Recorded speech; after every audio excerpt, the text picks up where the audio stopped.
Hello friends, আমি makeup artist Munmun Majumdar Moon Style Makeup Academy and Beauty স্যালুনে তোমাদের সবাইকে ওয়েলকাম জানাই। তোমরা সবাই কেমন আছো? আশা করি সবাই ভালো আছো, আমিও ভালো আছি। আজকে আমি আমার এক মডেলকে কীভাবে লং লাস্টিং গ্লোয়িং একটা মেকআপ করেছি সেটা তোমাদের সাথে শেয়ার করলাম। তোমরা দেখতে থাকো, আমি স্টেপ বাই স্টেপ তোমাদেরকে দেখিয়েছি। প্রথমে আমি একটা হাইড্রেটিং টোনার ইউজ করেছি, তারপরে আমি অয়েল ফ্রি ময়শ্চারাইজার দিয়েছি, তারপর আমি একটা রিকর্ডের ফেস সিরাম ইউজ করেছি। এইটা আমাদের মনে রাখতে হবে সবসময় যে আমরা যখন মেকআপ করব তার আগে কিন্তু স্কিনটাকে খুব ভালোভাবে প্রিপেয়ার করে নিতে হবে।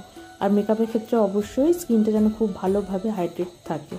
আর গ্লোয়িং মেকআপ যখন আমরা করব, গ্ল্যাম গ্লোয়িং মেকআপের ক্ষেত্রে অবশ্যই স্কিনটাকে খুব ভালো পরিমাণে হাইড্রেটেড বা ময়শ্চারাইজড থাকতে হবে, কারণ গ্লোটা খুব দরকার। একমাত্র হাইড্রেটেড স্কিনেই কিন্তু ঠিকঠাক গ্লোটা আসে। তো প্রিপারেশনের দিকে কিন্তু আমাদের খুব ভালো করে নজরটা রাখতে হবে। ফেস সিরামটা আমি এই কারণে ইউজ করলাম যে আমার মডেলের ফেসটা একটু ড্রাই ছিল। আমি ভিডিওটা আজকে তোমাদের সাথে শেয়ার করছি, বাট এই কাজটা হয়েছে বেশ অনেক দিন আগে। তো সেই সময় আমার মডেলের স্কিনটা যথেষ্ট ড্রাই ছিল। তো যেহেতু আমি একটা গ্লোয়িং মেকআপ করব, তো সেই ক্ষেত্রে আমার মনে হয়েছে যে স্কিনটাকে খুব ভালো করে হাইড্রেশনের দরকার। তো তার জন্যই অবশ্যই তোমরাও এইরকম স্কিন থাকলে অবশ্যই ফেস সিরামটা ইউজ করবে।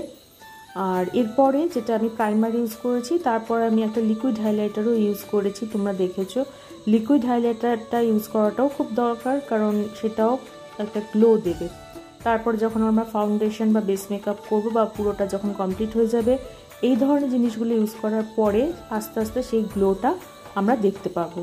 তো এই ক্ষেত্রে আমি সেই আরেকটা কথাই বারবার করে বলবো যে আমরা যখনই মেকআপ করব স্কিন প্রিপারেশনটা খুব ভালো করে নিতে হবে।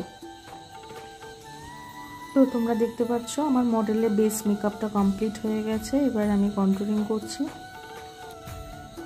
আজকে আমি আমার মডেলকে একটা স্মোকি নিউড আই মেকআপ করেছি। ব্রাউন আর অরেঞ্জ কালার দিয়েই এই আই মেকআপটা করেছি। আচ্ছা, আমার ব্রাইডাল বুকিংস চলছে। তোমরা যারা যারা আমার কাছে সাজতে চাইছো, তো তোমরা দেরি না করে ঝটপট বুকিং করতে থাকো।